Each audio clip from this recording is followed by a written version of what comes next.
It's your boy Ricky Cheese with another great episode of Grinding for Greatness at the Florida Wrestling Room Facebook page and the FloridaWrestlingRoom.com. Got two really great guests here tonight. I've got the one and only Coach Nick Alvarez and one of his wrestlers, Rachel Silva, one of Florida's best. She's a four-time state qualifier, and she placed 3 out of those 4 times, right? 3 out of the 4? Okay. Yes, sir. Yep, she got 3rd of freshman year, lost in the blood round sophomore, runner-up junior, 5th as a senior. So welcome to the show, guys. Thank you so much for coming on. Nick, I'm going to start with you. I know you were out of town. Thank you for coming. How was the traveling to get back home? It was pretty insane. College teammate had a wedding on Friday, so I left Friday morning, went to Chicago, drove down to Bloomington, 2 hours, went to the wedding, left at 5 a.m., came back to Miami for an engagement party that we were Classic side catering. quest. Classic side quest. That's awesome. Well, you're here, so thank you very much. So let me ask you this, Nick. When was it that you first learned about this wrestler right here? So let's rewind. Now this is year 5 of sanctioned girls wrestling in Florida. So we saw Rachel at the first regionals because she was at Somerset Academy before. That was really, there weren't any girl wrestling tournaments there that we knew about. I only had 2 girls at the Florida Christian team at the time. So we only took them to boy duels and to girls districts. Okay. So we didn't see anybody else till regionals. Everybody in the district we saw at districts. We saw Rachel win. We're like, imagine if we had her on the team, because we had Isabella at no, she was 120 first, and then she dropped down to 15. And then Chloe was at 145, I believe, and then her senior year. Now she's wrestling 125 in college. So all the girls just switching weights around. Yep. We're like, hey, imagine she's just one girl. Oh, Imagine if we had her on her. Now, Rachel, you started when you were about, 9 or 10 years old wrestling in California, right? Okay, so you're wrestling in California, and you said you were San Francisco area? Yeah, I was an hour north of San Francisco in the Sonoma County area. So it was very quiet, rural place, but you could travel anywhere from there to get to a girls tournament. So Very cool. Yeah, I was in California twice, and I went to the same place. My wife's best friend lives there, San Mateo. Do you know where that is? yeah, that's a bit south of us, but I think I've been there once. Brady went to high school at San Mateo High School. Tom Brady. Oh, really? Yeah. That's crazy. Yep. He did. So the wrestling, I know you didn't wrestle in high school in California. You were down here at those ages. Right. But how does the wrestling differ in California from Florida as a youth wrestler, or is it the same pretty much?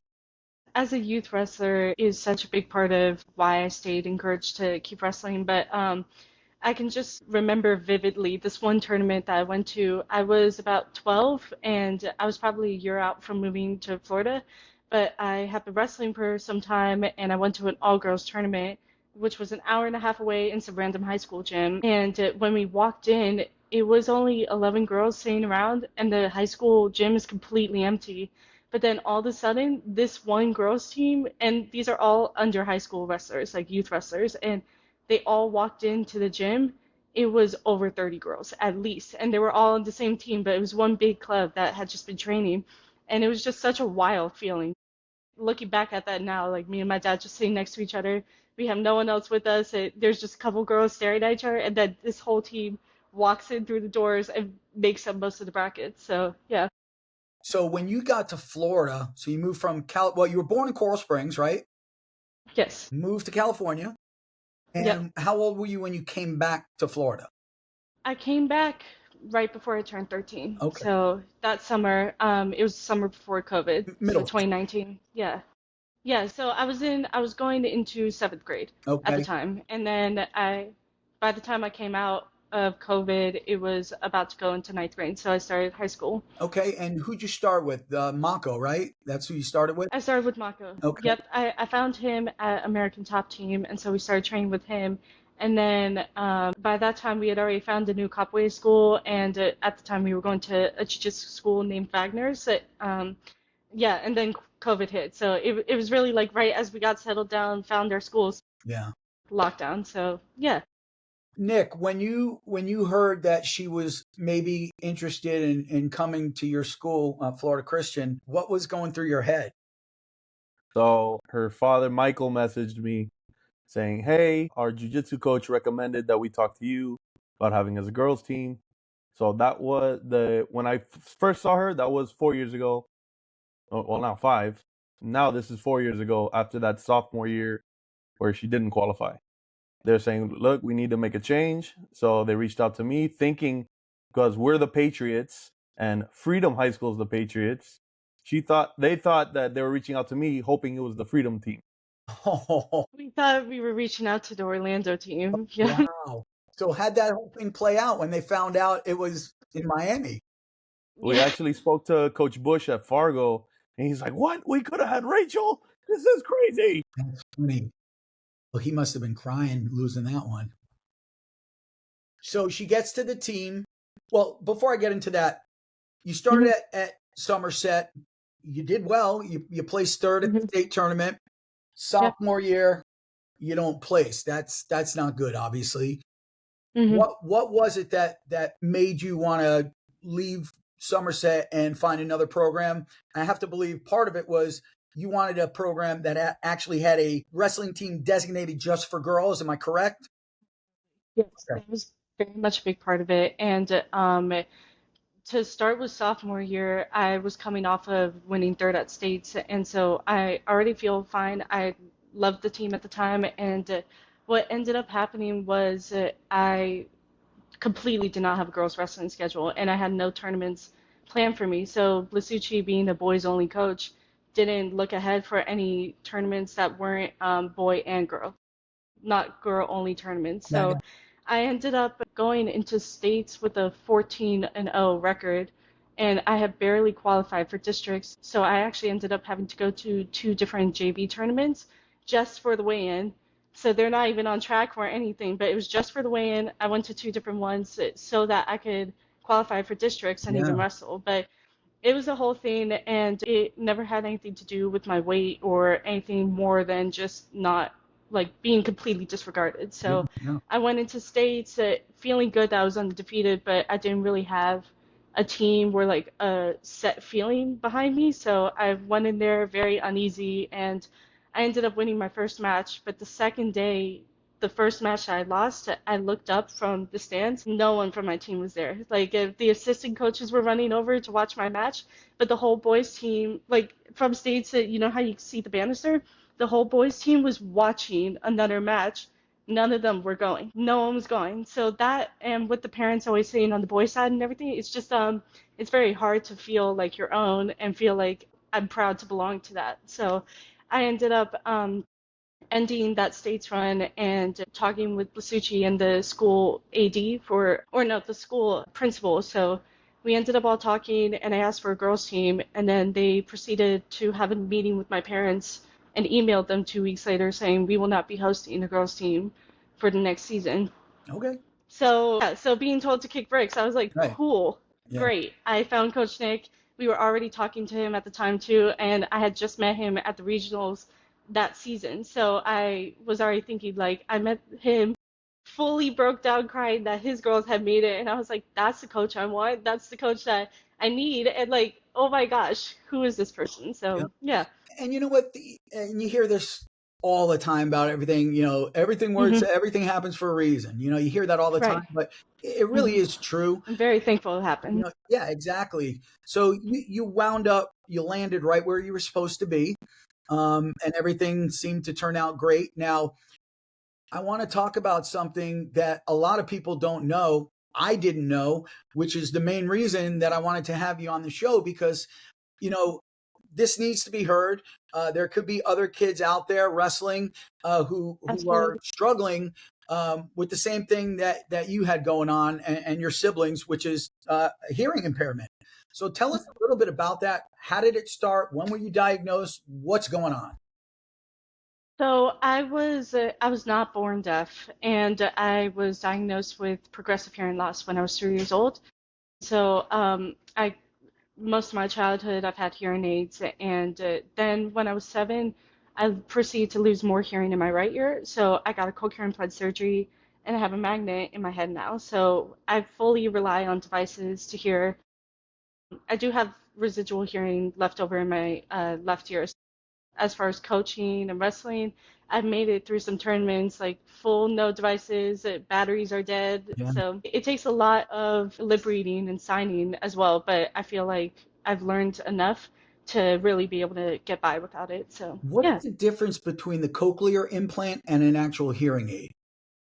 So a hearing aid is essentially a speaker that is, I have an ear mold, so it's molded and it's a microphone with a speaker. So it just really like amplifies noise. But a cochlear implant requires your brain to hear through the sound waves going through the magnet versus your ear at all. So my ear is never being used when I have a cochlear implant. I have the microphone right here, and then it goes up into my magnet, and that's how I hear. That's crazy. My best friend in the world lives up in New Jersey, and his wife, who I love dearly, her name is Dale, and she's got 2 cochlear implants. And That's cool. yeah, so you're like the Yeah. second person I've ever known that had Uh-huh. that. So I really didn't know a lot about it. So Bionic people are cool. I appreciate you educating me on that. Nick, what's the challenge of coaching a hearing impaired wrestler, if there is one? It's drastically different between Rachel and, let's just say, her younger siblings. Okay. Rachel she's a little more experienced than they are, so she knows to look back to see if I'm trying to get her attention or something. With Brayden and Ellie, because they are younger and less experienced, is what it is, they tend not to look back as much. So that's really the biggest challenge. You're waving, you're yelling, look over here, and they can't hear you at all. It's funny Dumping for the mat. the guest coaches that have no idea that they're yelling their heads off. Why won't he hear me? And I don't know if you realize he's deaf, so he can't hear you. Disney Duels was pretty fun with that. It's funny you said that because I was talking with Coach Kurt Montagna, and he said, "Ask Coach Nick about the what was it? The knockout duels." And he was trying to coach her, and I guess she just wasn't hearing him. And he My looked hearing at, aid battery had died that day. what's that? It was complete. My hearing aid battery was completely dead, and my cochlear implant's been broken since States actually. Easy. So I didn't have access to a Walgreens or anything. So I was fully deaf. He did not know. So yeah, He did not know. he didn't know, and he said to you, he goes, "Why isn't this girl listening to me? Tell me about that. What happened there?" No, he's yelling. I think it was throw by, throw by, throw by, and she's not doing it. She's not looking for it at all. He was getting a little upset. He's like, "Is she just ignoring me? Did I upset her?" She's deaf. No, she can't hear you. What do you mean she can't hear me? She's deaf. Oh my Since God. when? Since when? All while I'm wrestling. Kurt. That's Kurt. That's funny, man. No, but honestly, as far as practice, in the beginning, it reminded me a lot of when we were training with foreigners that they don't speak English. Yeah. So you have to physically grab them and say, look, Right. this hand goes that way. So with that helped a lot. That's awesome. Do you guys have, do you sign to each other or no? Do you have different, maybe not actual sign language, but do you have signs between each other for certain moves or what you wanted to do or something like that? A few. Okay. And also, there's the point of he will just do it right in front of me. Like he'll just fully grab somebody and half Nelson them. He's like, hit that, hit this. So I think that there's a couple sides we know, but otherwise, it's Awesome. a full body movement. Yeah. That's Because great. it's all about context. As long as I understand it, you don't have to place your fully to get the concept. Exactly. When Coach Kurt told me about you and the hearing impairment, I started thinking, I'm like, man, there's a wrestler that I used to love, and he was 100% deaf. And then he also fought in the UFC, and it was Matt Hamill. You guys heard of Matt Hamill? Yes. I wrote a report on Matt Hamill. Yeah, Matt the Hammer I Hamill. was watching UFC when he was around. Yep, loved him. Yeah, check out the movie if you haven't seen it. The Hammer, I think it's called, or something like that. Yeah, it was pretty good. But yeah, man, the guy is completely deaf. I just love that guy. What have you experienced as your biggest challenges when you're on the mat because of the hearing impairment? Like the major. issue? I would say my biggest challenge is just off the bat, or if I'm stuck in a position and I can't look over. Like if for some reason I'm bridging on my neck and I can't look over or anything, then I know I'm just purely relying on what I know to do. There's that, and I would say it tends to fall more on the ref. So if a ref makes a call and doesn't stop me, that's a very common occurrence, and I have to remind refs often, like, hey, I let you know I'm deaf. Like before I even put my band on, I always tell them, hey, ref, I'm deaf. I need you to tap me. I won't stop until you do. But that's when it becomes tricky, because if you have a big match and the ref isn't stopping you, and then I get like point taken off or something happened and I'm still lost, not figuring out what's happening, that's when it's most important for me to be able to look at my coaches and be like, what's going on, so that they can inform me while anything is happening over there. So yeah. Yeah. But Okay. those are the bigger challenges. It's really just relying on the ref to handle me, pretty much. So, Nick, before her matches, do you let the officials know, hey, my wrestler is hearing impaired? Absolutely, I do. That's a huge part of it. For the blind wrestling, they have their accommodations. Right. In the rule book, it doesn't say anything about deafness. Me personally, I know with minus the 3 Silva siblings, I've only seen 2 deaf wrestlers, excluding Matt Hamill because I haven't met him yet. But so I don't know how many. I know there's the Deaf Olympics, and we were talking about sending Rachel and Braden to that. The girls wrestling for the Deaf Olympics was canceled because there were not enough participants. Yeah. So I don't know how many are out there. I know they are. Yeah. But we need to have accommodations for them like that. Isn't there a program, Florida School for the Deaf and Blind, and they have a wrestling team? Florida Christian used to wrestle them back in the 80s a lot. I haven't seen them ever since I've been wrestling. Yeah. But what do you call it? I haven't seen any.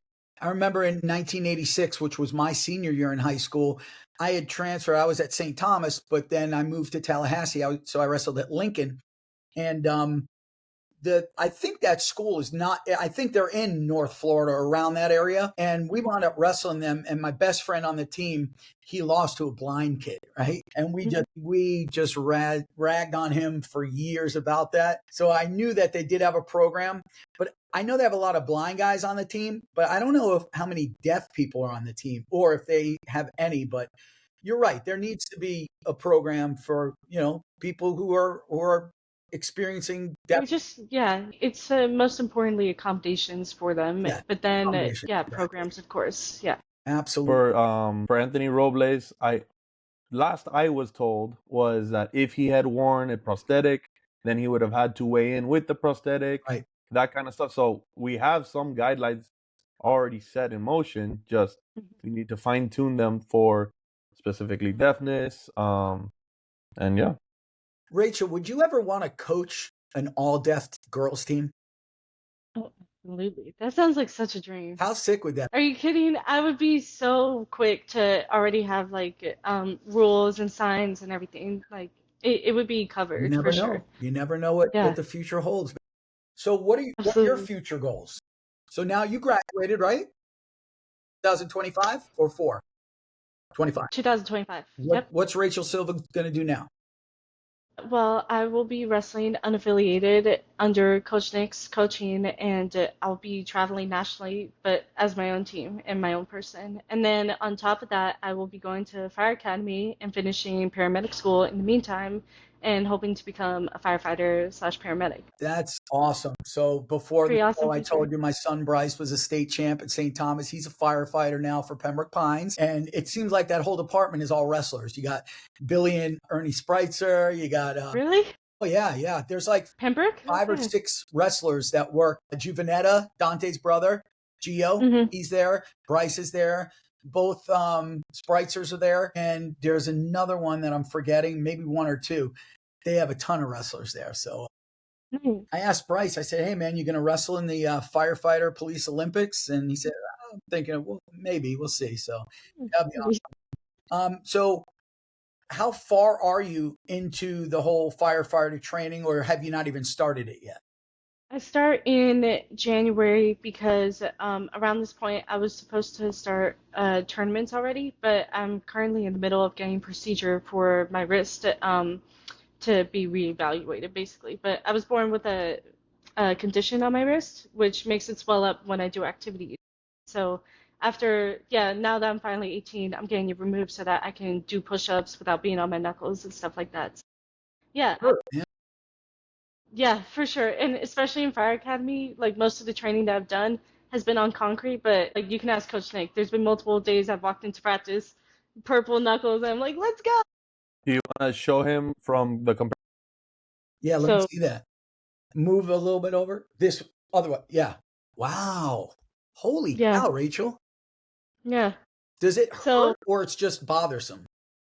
no, it hurts, especially when it swells up. But after Fargo, it stayed swollen for like a month after, and I seen wrapping it wasn't working. But typically, I wrap it before every practice so that I can wrestle and keep my grip strength without feeling pain. But I wasn't even able to write with my right hand, so I'm finally getting the procedure. Everything's scheduled over the next month, and then after that, I should be back to wrestling and Fire Academy at the same What time. causes like what's under the skin? Is it like a lipoma? What is it? It's called a venous malformation, Okay. but it's basically veins and mass, if that makes sense, but 3 times it. So anything that would have been in this hand Yeah. times it, and it's just a condition I was born with, but it was underdeveloped. Yeah. And now it's when I was smaller, I was gonna get it removed, but my wrists were so tiny because I was such a small kid that they were literally like, if something goes wrong, it's gonna be too wrong. So we need to at least wait. If it's not bothering you day to day, you can wait. So I've waited. Yeah. You, when you made the transfer from Somerset over to Florida Christian, how did they receive? Like, how was the reception? Were they really nice to you? Were they kind of like standoffish because I didn't know who you were? Like, tell me about that a little bit. The sweetest team I can imagine. Like it was funny because I went in there without any of my, like, I completely disregarded my accomplishments, if that makes sense. So I didn't go in there thinking, oh, I'm a 2-time state Right. qualifier. I've been on an all boys team, all-star boys team. Like, I did not care. I was so happy to be on my first ever girls team that I fully walked in there, introduced myself to everybody. Coach Nick introduced me to everyone as well. Mm-hmm. And it's been bliss ever since. Honestly, the sweetest team of girls I can imagine. So That's so it cool. was very welcoming. Yeah. Yeah, I bet. And they love my deafness. Like Really? we have so many jokes. Yep, we have a inside joke where if you didn't hear the other person, I say something, you didn't hear it, and you go, "What? Oh, your hair looks nice. Your hair looks nice. Don't worry about it." So awesome that you can joke about it, and I mean, it is what it is. Absolutely. And my little sister's on the team as well. So with my brother on the boys team, my sister on the girls team, it's a lot easier to be like more happy about it because no one's actually bullying you Right. the same way it was that like on Somerset it was very much in a bullying type of way. Oh, she didn't hear me, she didn't hear this. But with FCS it's a joke, and so it's amazing. So you mentioned siblings. Let's talk about them. So you got a little brother, a little sister, and they're both hearing impaired as well? They're both hearing impaired, and my little sister is capital D deaf. So she has they both have 2 cochlear implants, but she is fully deaf, was born deaf, all of it. Capital D. Yeah, my brother. Put that. Yeah, that's literally what it's called. So Oh, it's is it capital really? D deaf. Yeah. Wow. I didn't know that. So that's why I can call myself deaf, but because it's a progressive hearing loss, it's a different thing. And same with my brother, but she is deaf, And what fully about deaf. your brother? Your brother's more your type of hearing He's loss? more like me, and in fact, he lost a lot of his hearing when he was 4. So we both got our first cochlear implants on the same day Wow. at the same hospital. It was Wow. really sweet. But we got our first cochlear implants together, and then I think when he was around 11, he got his second one, and so he has bilateral hearing loss. So yeah. Has the sport of wrestling helped you outside of the sport of wrestling? Has it helped you with dealing with the hearing impairment or anything else? I think the best way I could say it is I get to walk into a room and only communicate with body movements, but that's what wrestling is. It's a dance of body movements. So for me, that is what I do best, and it's so much easier and more fun to be able to participate in. To be able to walk into a arena that is so loud and intense like Fargo and take off my ears and not hear anything once I put on my headgear, and all I have to do is look at my coach. It's a game changer completely. I feel like while yes, being deaf is seen as a disability, there's plenty of benefits that come from it, especially as a wrestler in high pressure situations. Yeah, So for sure. yeah. Coach Nick, She places second as a junior, and then she places fifth as a senior. How does that happen? Why did it happen? How do you feel about it? So wrestling is a book. Where you choose to end the story is up to you. We know that she's gonna keep going, so it's just a chapter that finished. That's all it is. Bad day. Is that what it was, Reagan? Not even bad. Tough Just day? a day. A day. That's it. Yeah. Hey, man, it happens. Listen, 1986, on paper, I was the guy who was going to win a state title. I went in there 33-0 and didn't even place. I had a shit tournament, and it happens. And back then, if you remember, it wasn't like it is now, double elimination. If you lost once, you had to wait until that guy who beat you wrestled. If he wins, you advance. If he loses, you're done. Repechage. Yeah. Really? We used to call follow. That's how it was? That's Yeah. international wrestling. Yep.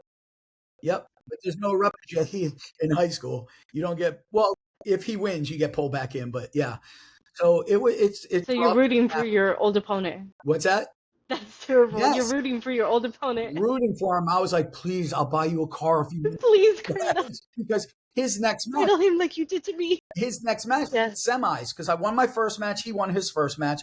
We met in the quarters. I was winning 6-0, and I friggin' whatever. I just stopped wrestling. I was trying to stall out. Whatever. Forget it. It was a day. Yeah, it was not my day. If you didn't get hurt, it wasn't a bad day. That's a good point. Thank you. Good point. Well, my feelings. No were injuries hurt. so far. My heart was hurt. So the next day, he's wrestling in the semifinals against a kid who I never lost to. And I was like, oh my God, had I won this match, I would have been in the state finals because I wouldn't have lost to the kid I've never lost to.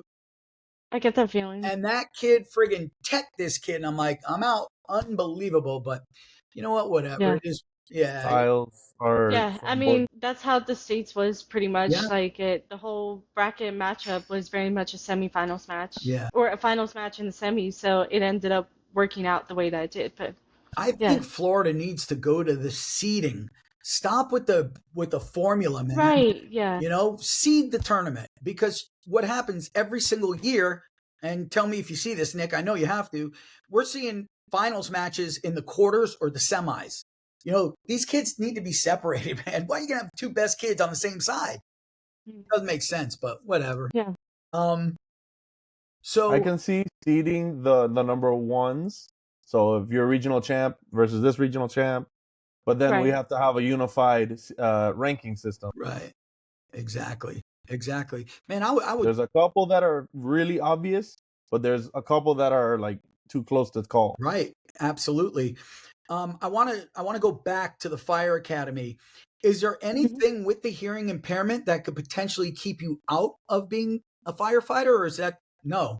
Not at all. And in fact, due to firefighting, a lot of firefighters lose their hearing slowly. Makes sense. Yeah, so there's a lot of retired firefighters out there with progressive hearing loss as well. So I feel like with the systems in order and the training that I've done so far, we found that I'm really good at being a leader and yelling back, because I can yell and then I'll have people tap forward.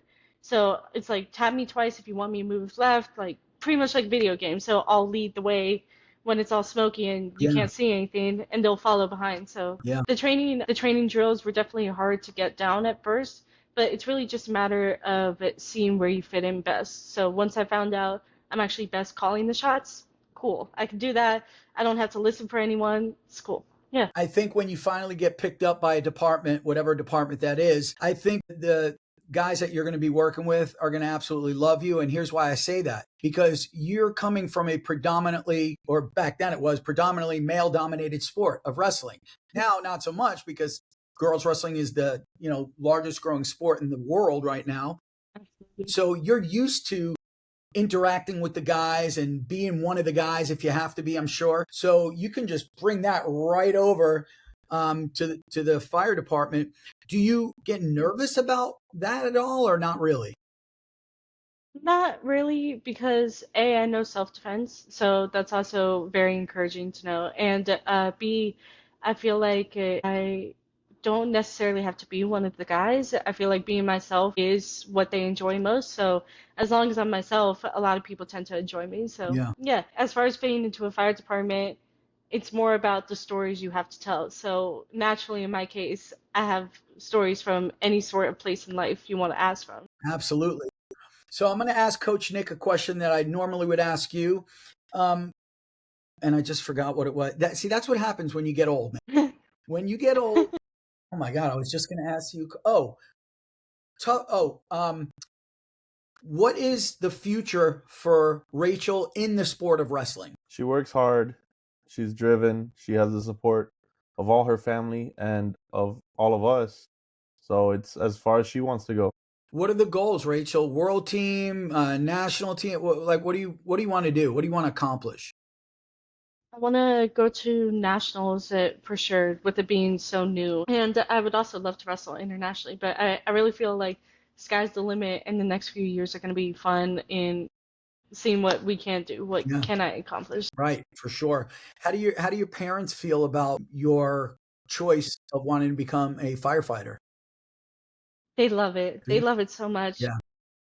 We have a lot of vets in our family, but no firefighters. And so I feel like the difference in the government jobs it means the most to me, because as a firefighter, I can just help anybody on their worst day. And so that's what I love most, and I love helping people. If I get to make somebody's day a little bit better, it's what I live for. I love that. I love that. Who would you say in your 4 years of wrestling in high school, who was your absolute toughest opponent? That's a good question. In Florida or outside of Florida? Both. Yeah. Florida first, then outside of Florida. Who in Florida? Outside of Florida, I want to hear Coach Nick's reaction, because when it comes to me outside of Florida, I don't really look at my opponents before the match. Like if it's Also a folk national style or freestyle too, but Yeah. Good point. So in high school folk style wrestling, who has been your toughest opponent? Now, you must have had a couple if you're thinking about it. I want to say Gabby Carl. Okay. Our state's final match was by far one of my favorite matches ever, and that was the match that was 1-1 for until third period. Wasn't it and like 3-1 or something? How did that match finish? So it finished 3-1, and it was 1-1 until I think the third period, and I was stuck on bottom, and she fully pushed me out of my shell to like try whatever I could, and ended up getting some near fall points, but I never would have been pushed to that limit if it wasn't for her. So I definitely want to say she's my favorite match, and probably hardest opponent for Now, sure. do you guys know each other? Are you kind of friends or not really? We know each other from Makos. Oh, nice. So leading up the previous seasons, we were full supporters. My parents are great friends with her parents, and we've known each other through and through. And so we were from the same district and everything. And so it wasn't until junior year, she had told me she was going 135 originally, and I was like, great, I'll move up to 130.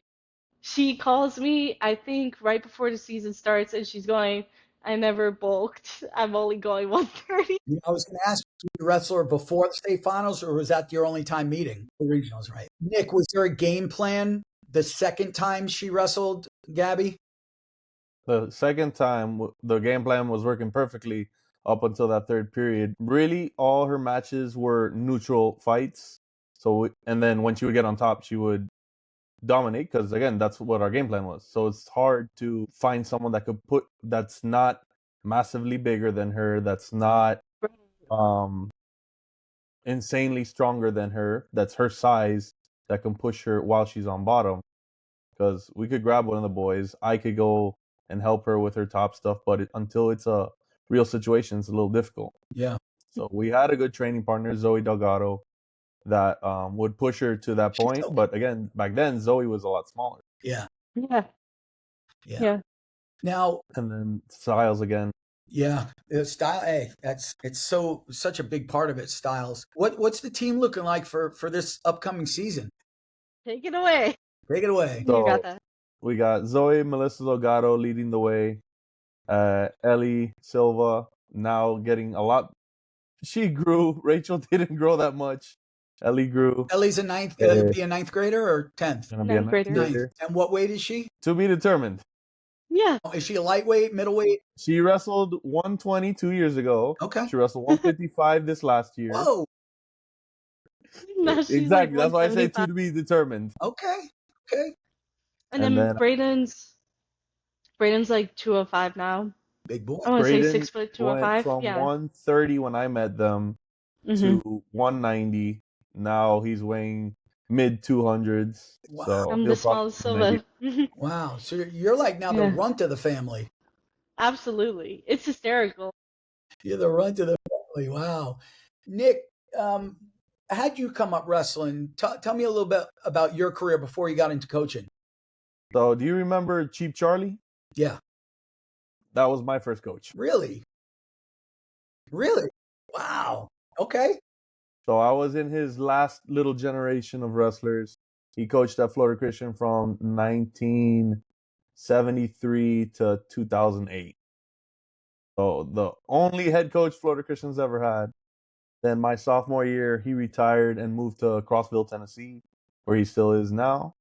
One of my teammates, well, again, Florida Christian, we can have the middle schoolers wrestling in the high school division. So I was varsity all 7 years. One of the seniors, my 6th grade year, Dr. Joel Calafel came and took over. Okay.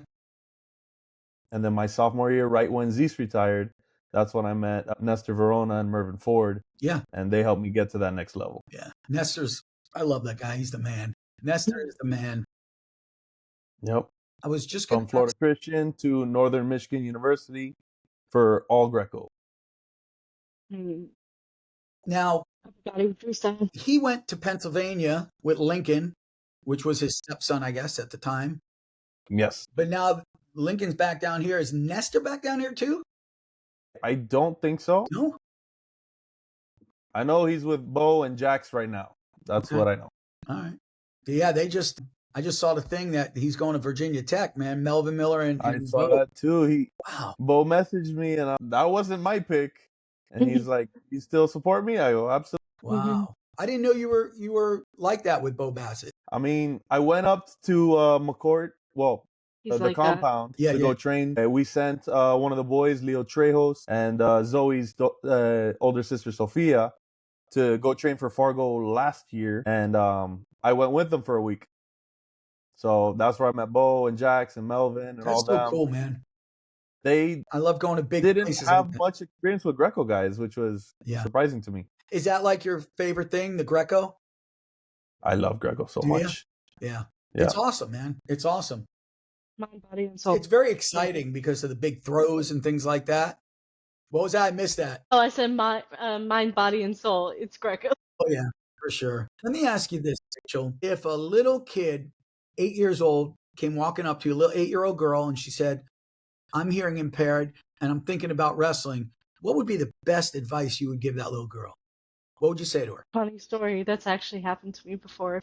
I think what I told her was be yourself and don't let anyone else determine your path for you. But if you walk into every room being confident enough to be yourself, then you can survive pretty much anything and you'll have enough confidence for yourself to keep wrestling. But wrestling is never discriminatory at all. Like there's so many weight classes and so many positions and states that wrestle and countries that wrestle that I feel like if you truly want to, you should be able to.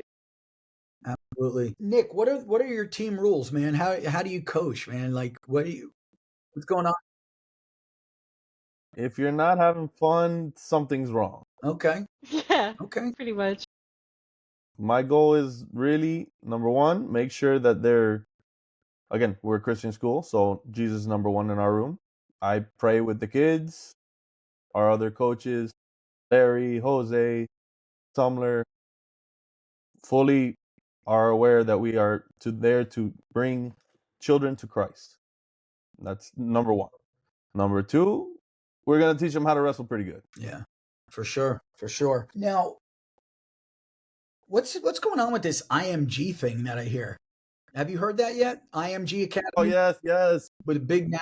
Enoch's going to be the coach. Yeah, So yeah. It's going to be one of Enoch my friends that Francois. wrestle with me. Oh, nice. Dr. Enoch Francois. Dr. Francois. That's right. He does have a PhD. We got a lot of wrestling doctors nowadays, so we got to acknowledge them. Oh yeah, no Yeah. kidding. Absolutely. That's going to be like another Lake Highland Prep. That's what I'm thinking. I love Enoch is a great coach. He was with me on NYC, so good friend of mine. I wish all the luck to him. If he needs my help, I'm here. He's over at UNC right now. When he was at the Villages, he did a great job with them. Yeah. I think he had a state champ that first year, and no, he's going to do great things with them. Yeah. They had a state champ last year, that 190, I think, 175, Cloency. Yeah, and I think that was one of Enoch's boys. Yeah. He's from New York. He was a transfer from New York, and he came in. He went undefeated, crushed everybody. All right. Well, you know what? What time is it? Oh wow, we're almost an hour. So before we go, I do want to tell you one story, Rachel. So when Coach Kurt said to me, "Hey man, would you be interested in having Coach Nick and Rachel on?" and he told me the whole hearing impaired thing, I'm like, "Oh my God, yes." And then I asked him, I said, "Hey, do me a favor, and I'm going to tell her what you say. What kind of girl is she? What do you think about her?" And I wrote it down, and Kurt told me. He told me this, and I could hear the emotion in his voice. I think And he said, "Let her know that she is my hero." So you got he a texted me coach that that too. thinks very highly of you. He told me about the whole hearing impaired, and just what you've done and overcome. It's really impressive, very commendable. You may not think it's a big deal because it's you and you do it, but I mean, you don't hear too much about that. So I got to congratulate you. What do you think about that, real quick, Nick? About having that impairment and being as successful as she has been. Her impairment has nothing to do with how hard she's worked. Yeah. If anything, she worked harder. Okay. Awesome. That really comes down to, because she's literally out there with no help. If she can see, then she might get a little bit, but she's on autopilot. Yeah. You got to be mature for that, man. There's got to be a level of maturity to be. There's a lot of maturity that goes into it, and there's a lot of you have to get over social anxiety to be able to tell a stranger, "Hey, ref, I'm deaf." Like to be able to talk to a new coach and tell them, "Hey, I'm deaf, by the way. I need you to do this and that." Yeah. To ask things of people is hard as a kid, but it was something that I grew up doing my whole life.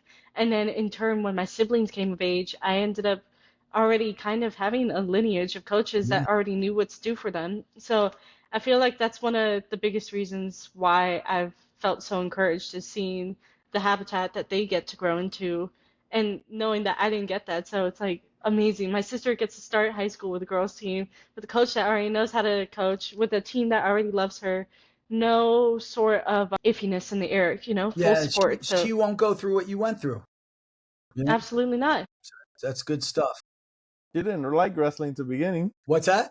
She didn't even like it. She didn't? She did not like wrestling. It was me and my brother for a while, and then it wasn't until me and Brayden joined Florida Christian that summer after states, and she came along with the ride because she had jiu-jitsu after, and I drive everywhere. So she came along with the ride, and not even in 2 weeks did Coach Nick already convince her to come into for a practice. Just hang out. Oh, you don't have shoes? Don't worry about it. Just hang out. Damn right. Socks are fine. Last name Silva. It's got to mean something, man.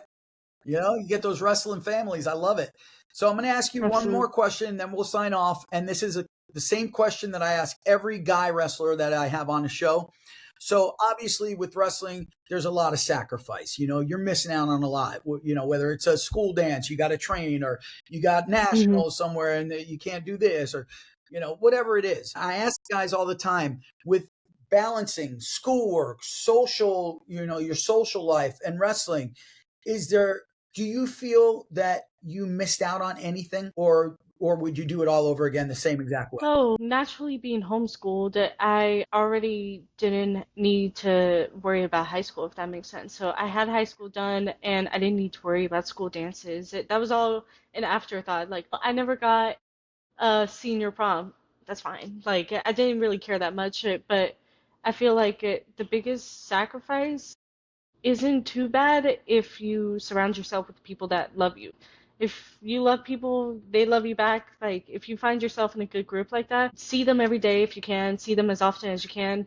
And what helps is that one of them is at every practice with me. Yeah. So, yeah, that's awesome. Very nice. And I also ask, was there ever time for dating? Most of the guys say not really. Some of them had girlfriends, but how was it? It's weird. For me, my biggest rule was don't date on the same team. And especially coming from an all-boys team, it was weird. I'm sure. So I just never was really into dating. I had a boyfriend through states, but that was it. Was he a wrestler or no? Yeah. No. Okay.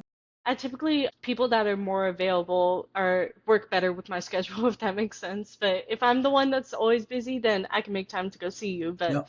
otherwise, it's hard. Yeah. Coach Nick, how'd you feel about her having a boyfriend during wrestling? He was okay. He was? Was he okay He because wasn't in the way. He said, "Hey, I'll wait outside." I He helped me weight invited him. He cut. could stay in there. He liked running, so that helped. okay, Yeah. good. He would help me weight cut He was and very just run with me. respectful. All right. What's the next tournament that you have? Is there anything scheduled or you're just kind of playing it by ear? Me or Rachel? Oh, Rachel. I would say playing it by ear at the moment, Nothing just with this scheduled right upcoming now? procedure. Yeah, the procedure is the biggest thing on my mind at the moment, and then right after that, I should be getting into tournaments immediately. Okay. The recovery time should be pretty fast, so I'm excited. Nick, are you both the guys and the girls coach, or do the girls have their own coach? The boys have their own coach, Larry Trejos. Oh, His that's son's right. also on the team. And also Jose Martinez, who graduated now 2 years ago. So So you're the girls coach. I am the girls' coach along with Stephanie Sumler. Anytime they have a question, I'm there. I'm available. We practice at the same time in the same facility. But right now we're kind of split up because the boys are going to tournaments over here and we're going over there. Okay. So they need to trust Larry so that, because he's the one that's going to be there. Yeah. Once we get to district, regional, states, then they'll see me a lot more. Mm-hmm. But as far as habits, I have the girls on lock. Beautiful. We're on the same wavelength the entire season, and it makes such a difference by the end. Let me ask you this, and then we're really going to sign off. I keep thinking of more questions. What's the difference for you, Nick? What's the difference between coaching guys and then coaching girls? What's the biggest difference? There's got to be a difference. I'm thinking more on the sides of the girls are not having other options. A lot of the boys are like, oh, I'll just go out for soccer or basketball. Yes. The girls, they're in the room because they really, really want to be there. That's huge. There's not many girls that are going to want to wrestle and be like, no, I didn't like it so much. So the ones that we have are serious. I asked forgot to another coach mention- that same question, and they said, oh my God, with the girls, there's so much more drama. Do you find that to be true or no? We don't have drama. No drama. Yeah. For last year, we had mostly middle schoolers Yeah. with Yeah. Melissa Vagallo, Emma Alvarez, Victoria Cifuentes at the time. Mm-hmm. Most of the team was middle school. So Yeah. they're too There's young for drama. literally 4 seniors and a bunch of middle schoolers. Yeah. Did you feel like I will say our team is really funny. Did you There's feel no like- drama, but we're funny. Yeah. Did you almost kind of your senior year? Did you almost kind of feel like almost like an assistant coach that was actually wrestling on the team with those younger girls? I felt like a team captain. Okay. That's the best way I could put it. I was appointed team captain, but I also knew that it's what I do naturally, and so I feel like my best moments are when I haven't been wrestling. I've been supporting. But I watched one of my senior teammates. She got her very first cradle pin, and I was in the corner coaching her while Coach Nick was directly across the mat coaching one of our other senior girls. But to be there for a huge moment and look her in the eyes while we're going, oh my God, that just happened. It's such a beautiful feeling. While mentoring the younger ones is also super fun and like hilarious to hang out with. I feel like some of the best moments I've gotten from being a part of the team is just being part of the team captain, like leading warm-ups, having fun with them, playing games instead of like certain drills. That's awesome. I feel like I'm excited for this next season because I'll still be in the cycle, but watching Ellie and everything. Right. That's going to be very exciting for you. I'm excited for you. All right, guys, it's almost 9:00, but thank you so much. Thank you so much, Rachel. I learned so much about you. If you ever want to come on the show again, maybe bring your brother or sister. I'd love to have that.